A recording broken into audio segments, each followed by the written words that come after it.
Bob, you mentioned more than a decade ago, a pretty big day today. 14 years to the day, a major hurricane slammed into Charlotte Harbor, 145-mile-an-hour winds. The path went right into west central Florida. They don't normally do this, but a trough of low pressure similar to the trough we've seen this summer was set up over the southeast and developed on the 9th, traveled through the Caribbean, really not gaining too much speed or intensity, went through the western portion of Jamaica, then the Isle of Youth, and then it gained rapid intensified from just north of Cuba right into west central Florida. So intensity forecasting was not that good. The news is it went from a 2 to a 4 in just less than really 14 hours it took. That's it, less than that in some cases. And it slammed right there just north of Fort Myers and then eventually right through Charlotte Harbor. It was a strong storm through Orlando. It was still a Category 1. They had wind gusts up to 105 miles an hour in Orlando in the late evening and then eventually on into Daytona Beach. It caused considerable damage. Obviously, it was a $1 billion storm, more than that, and winds were at 145 miles an hour, gusts as high as 180. Leaving 4 dead in Charlotte, 2 folks in a manufactured home, and 2 people were hit by debris while being outdoors. We had 1 death in Sarasota as a result of someone driving during a severe thunderstorm with Charlie.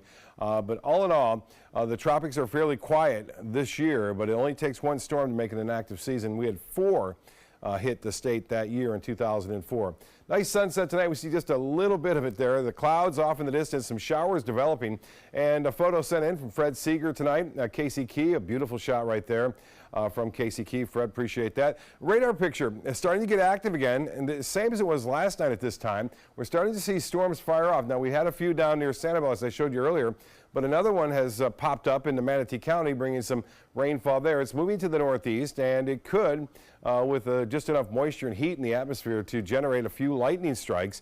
So unfortunately, I think we may see a few more of these popping up here in the next, I'd say, hour or so as they push off to the northeast. The Futurecast showing a little bit more activity up until around 3:30, 4 o'clock. And then to start things off tomorrow morning, it should be okay for drop-off and bus stops in the morning for the kids. And then in the late morning and into the early afternoon, some showers. And then with the main focus inland pushing off toward the east coast, which it has been for the past few days now. But things are going to change on Wednesday. We're going to start to see more of a southeasterly wind, southeasterly wind, which will force the storms to develop inland on the sea breeze and then push back toward the coast later on in the afternoon and evening. That happens more so on Thursday as opposed to Wednesday. By Thursday, we should be back into those afternoon and evening storms, but not many because of this dry air right here. It's going to eventually slip in as well, and so things will dry out a little bit, and we won't see as many storms on Thursday and Friday. This is a tropical system that doesn't have much of a chance of developing. Nothing going on in the tropics south of that.